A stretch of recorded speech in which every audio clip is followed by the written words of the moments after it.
7, 8, 9 అంటే శుక్ర శని ఆదివారాలు 3 దినాలు మీటింగ్స్ అండి. బెల్లంపల్లిలో అనేక మంది బెల్లంపల్లికి వచ్చి ఫ్రీ అకామిడేషన్, భోజనాలు, ఉచితంగా ప్రార్థనలు, ఆరాధనలు, దేవుని సన్నిధిలో గడపడం. కాబట్టి ఎస్తేరు 3 దినాలు ప్రభు సన్నిధిలో తను యూదులు గడిపినప్పుడు దేవుడి అద్భుతం చేశాడు. 7, 8, 9 శుక్ర శని ఆదివారాలు బెల్లంపల్లిలో 3 దినాలు. శనివారం సాయంత్రం అద్భుతంగా బ్యాప్టిజం కార్యక్రమాలు ఉంటాయి.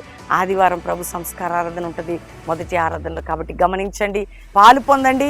దేవుడు మీ అందరినీ దీవించును గాక. Praise the Lord. రోగులు కూడా ఇక్కడ చాలా బాధలతో వచ్చి వాళ్ళు మంచిగా అయి మళ్ళీ నిలబడి సాక్ష్యం చెప్పడం జరుగుతుంది. నేను ఇక్కడికి వచ్చినందుకు నిజంగా చాలా వాక్యంలో బలపడ్డాను. వాక్యం వింటగానే మాకు చాలా హ్యాపీగా అనిపించింది.